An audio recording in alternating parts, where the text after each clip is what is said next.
mothers, fathers, uncles, relatives, and children dying silently from cancer. We say it is God's will, or they are bewitched, or what if the real reason is light in our homes, in our plates, in our silence, and also in our habits? Welcome to this powerful evening session. We are looking at preventing cancer in our homes. What are we missing? I am Dr. Joshua Derito, family physician. I have interest in public health and cancer prevention and treatment. And tonight, I am going to check your heart because cancer prevention is not a hospital job. It is a home mission. You may doubt this, but that is the reality. So every family in our African setup is just one diagnosis away from devastation. What is making this happen? What most people don't know is that 40% of the cancers are preventable. Yes, 40% of the cancers are preventable, and they are preventable at home. And yet our homes are full of risk. Why is this so?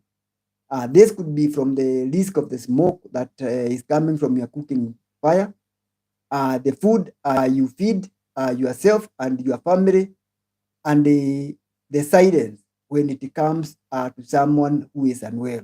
Sometimes we take too long to take our sick to hospital. Sometimes we take too long to get investigated. So what are some of the common triggers of cancer at home? Let's talk about what we are missing. The smoke in the open fire when we are cooking in the risk. Could we be endangering our lives with this? And could this be a possible risk factors for cancers? We know that smoking and especially taking cigarettes is one of the major risk factors for almost all of the cancers. Then eating processed meat and salty snacks, which we are replacing real meals with. And then could be it the cosmetics and the hair relaxers that we are using, which could be full of chemicals, or could it be the plastic containers that we are using over and over again? These could be some of them, and some of the traditions that we have could be what is killing us slowly. So, how is our diet fueling this life-threatening pandemic of cancer? So, what do we serve our children with? You find that many times when I see kids moving around, they are on snacks. They could be like the potato chips, which are salted, which are loaded with calories, and they are not healthful. And then we train our children that they have to keep snacking. And unfortunately, we are not snacking them with the right food. I've not seen anybody snacking or any of the kids snacking with a knowledge or an apple. It is the highly refined food that are highly salted. Could this be what is killing us? Then we have the soft drink, which are loaded with sugar and a lot of calories. Could this be what is killing us? We need to think deeper and think of what could it be, what risk could we be putting our children into when we feed them. When you want to take your family for a treat, either you go to a place where you have chips and also other high calorie foods and the refined food stuffs. And this is putting them at risk. So we are finding that our children are growing with overwhelming obesity, and this is challenging and it is life risking. So we need to rethink these habits, what is their effect on our children. Now we have taken over. We used to eat ugali made from maize, just grinded from the maize mill. But now we have sifted maize meal. Everybody, this is what is going for. Even those who go for the grinded maize meal or maize flour, they are going for the one that has the kernel has been removed. the same with the things like wheat products, the same with the rice, and all these are high calorie foods. Poor, highly refined, very little fiber. And we know that kernel is what has fiber, which is very important for our digestion, helps us to control the microbiome in our stomach and in our gastrointestinal system, and also helps reduce the calorie absorption from the gut. And the multiplying effect is that we end up with a very high calorie diet, which is absorbed very fast, and then we get to be at risk of obesity and being overweight, which is one of the biggest risks of cancer. And as we study today, over 13 cancers have been directly linked to obesity, and these more are being invented. So, and then the food we are eating also is very poor in greens and fruits, and this is also a big risk factor. So, studies have shown that plant-based fiber-rich diet reduces the cancer risk significantly. So, rethink again what you are offering at your table. Is it making you, or is it destroying you? So we need to rethink the African plate, what was our ancestors were they eating, and how can we see how we can create a balance without endangering our lives. Because it's not just culture, it is medicine or it is poison.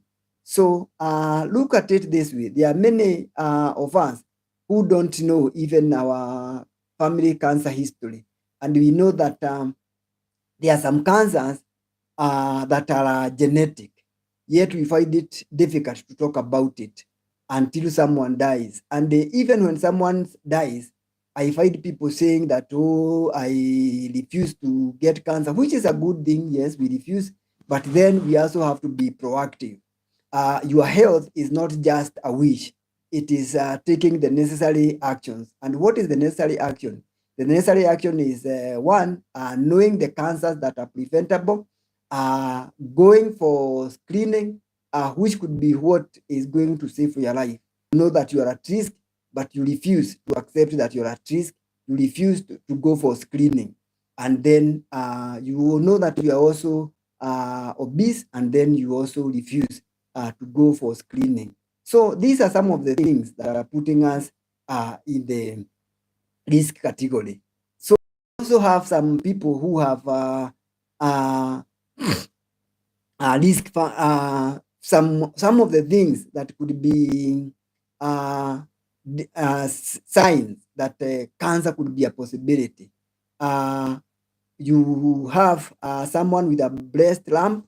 You have someone who has been coughing consistently.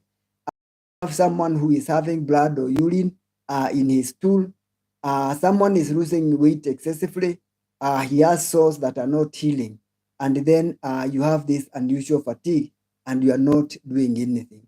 So we need to start the discussions right at our homes that cancers are preventable. They can be screened for.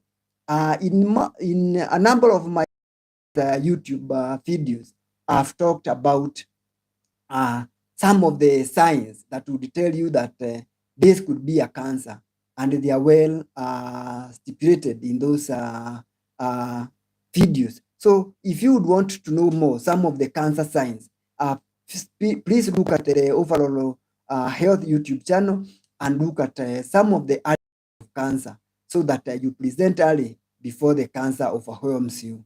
Remember that cancer cells multiply almost the double to twice every.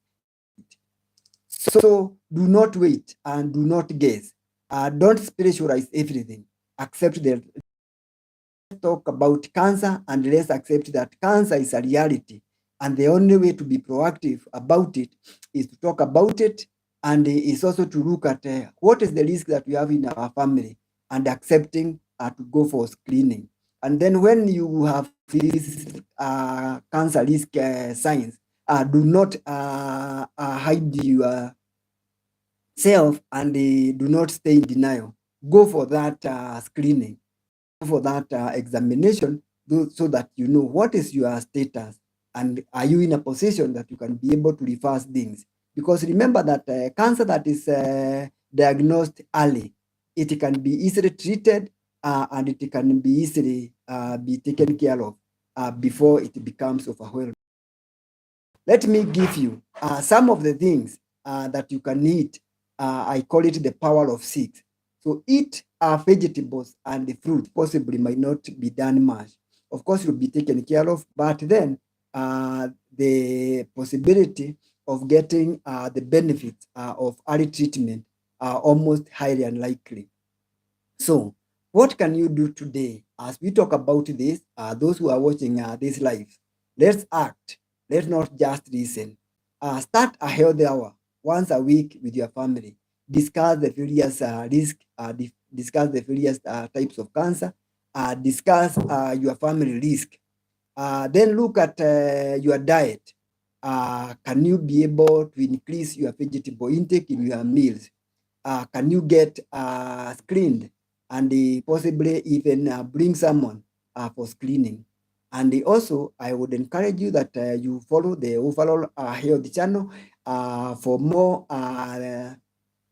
enlightenment on cancer prevention, cancer treatment, and some of the things that you can do to prevent yourself from getting cancer. And if you have which will help you to be able to manage your weight and be able to give you an ideal body weight, which reduces your risk of getting cancer. And if you are within our leash, you can always pop in at Wellness Health Services Medical Center and book yourself an appointment for a medical checkup or even a screening. And you can do it at the comfort of your home. You just need to go to the Wellness Health Services website and book yourself a screening test. You can also follow us and book yourself a virtual consult at the comfort of your home. And able to advise you depending on your age, what are the possible screening cancers that you can be screened for, and even what are some of the health tips that you may need to stay healthy, appropriate for your age. So do not just watch this video. Be a prevention champion. Share this information with those within your circles, your friends, your relatives, your family members, your colleagues. Let them know that cancer can be prevented. Let them know that there are things that we are doing that could be risking our health. And also leave me your comments at the comment section of this video so that we know what have been your experiences with cancer. What are some of the fears that you have about screening? And could you have had any negative screening experience that you'd want us to improve on? So let's know that cancer is preventable. So let's pray also that the Lord protect our family from these silent killers. And we also ask God to give us the wisdom to eat right, and the courage to speak up, and the love to protect each other by sharing this information. Let no child lose his parent soon, and let not any wife let them suffer when you have the information. And if you think there's something that possibly that you have learned that could be of help to someone else, why not share it through this life so that all of us become ambassadors of good health, ambassadors in cancer, and ambassadors in living healthy. So thank you very much for being in this life. I welcome any comments. If you have any comments that you'd want to share with me this evening, I highly welcome it. I apologize for starting the live late, but I hope that we will have gained something. So thank you very much. That cancer is preventable, and the cancer, most of it, their lifestyle risk that we put ourselves into. Are you smoking? Are you trying to learn smoking? Then think twice. Should you continue with this kind of behavior? Are you drinking too much alcohol than you need to? Remember that the right amount of alcohol for men is don't take more than 2 beers or 2 drinks, whichever blood you take, whether spirit or wines, and for ladies, not more than one drink per any given time. This could be what you need to stay healthy. Look at your plate. Are you using too much of the refined food? Are you using too much sugar? Should you change this? Then are you sleeping adequately? Remember that if you don't have adequate sleep, then this puts you at risk of being overweight or being obese, and this multiply your cancer risk by 40%. Then are you having any stress of any kind that would be putting you at risk of getting overweight? These are some of the risks that could be endangering your health. So if there is any comment, I will review the comments. If you have any question, let us look at your concerns on this evening, and we look at the possible solution in this evening live. So feel free to share with me your concerns. This is why I'm here this evening, to share your concerns, to know what is bothering you, and to help you live better, to help your life be better. So your health is of paramount importance. Yes, does family planning have effects when don't have a kid? Yeah, this is someone who has asked a question that is out of the topic that we are discussing this evening. But since this is of concern to someone, and she's asking, if you do not have any children and you are using family planning, then does it have effect on you? The way I look at it is that, it depends on the type. There are some types of family planning that you can use that could put you at risk of having difficulty conceiving if you need to later on. You need the advice of your health provider when you are choosing a family planning method, because you do not want to choose a method that will give you difficult later in life. What I've known, I might be wrong. I'm not an expert in family planning, and the kind of family planning that I advocate for is the natural family planning, where you learn to master the lady's menstrual cycle, and you master it, and you know what are safe days, and this will help you to know when you want to conceive, and then you also know when would be good to avoid getting expectant at the time you are not prepared for. So it is not usually the way I look at family planning. It's not just getting rid of having a pregnancy, but it's one, look at it holistically. Why are you delaying getting expectant at this time, or getting pregnant at this time? What are goals do you want to achieve? And is it something that you can achieve through using the natural method, which will not affect your fertility, which will not affect your future prospects of being a parent? So, but there are the artificial methods which are available. There are people who are experts in it. There are some, like the Depo-Provera. If you have no child, they might make it very difficult. For one of the mistakes that we make on many times is going to with the crowds, what everybody is doing.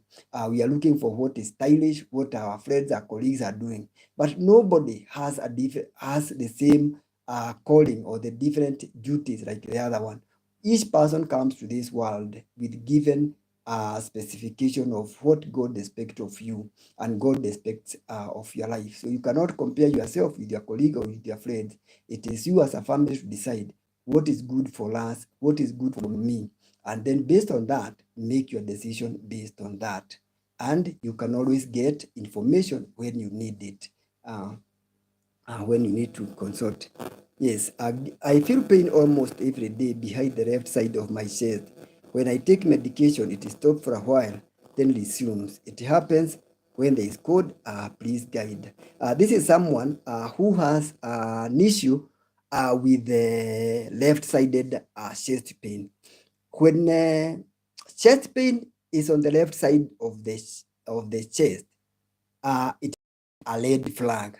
But having said that, you also consider many things. One, what is the age of the person? A young person, let's say less than for 30 years, you have no hypertension, you have no diabetes, your weight is appropriate, you have no risk factors, then it could not be a red flag. But a chest pain on the left side, for example, someone who is obese, someone who is overweight, someone who has hypertension, someone who has diabetes, then it's something that you need checked for. Because usually most of the chest pains could be from many things. I have done a talk on causes of chest pain, and you can check it on the Overall Health YouTube channel. There are those chest pain that could be due to muscular covering. You could be having a chest infection. You could be having heart issues. You could be having a gastroesophageal reflux disease, which could present with the chest pain. If you want more personalized advice, you can directly message me.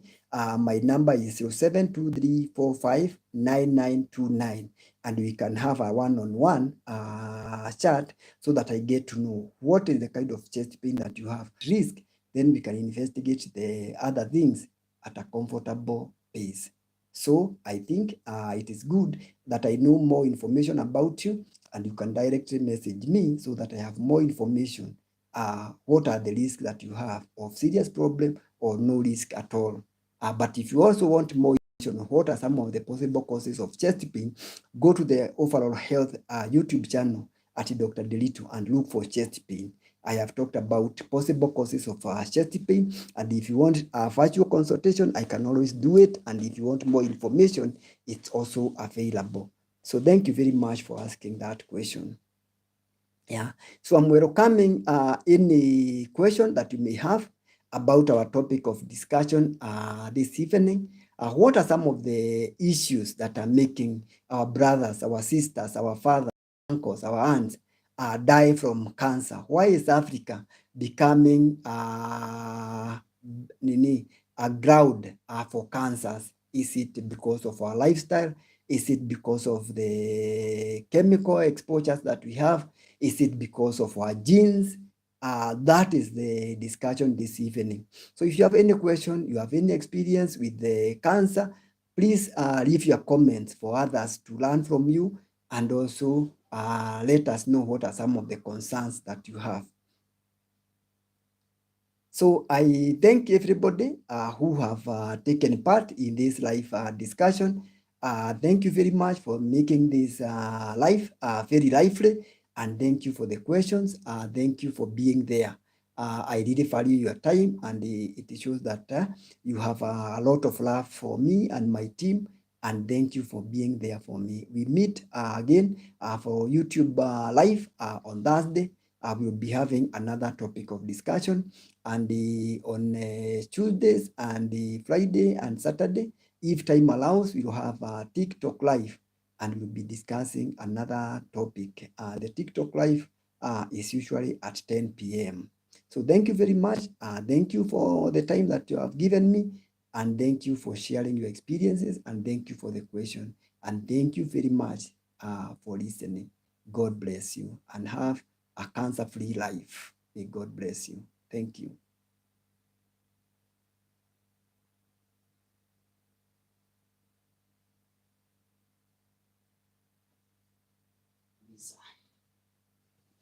How many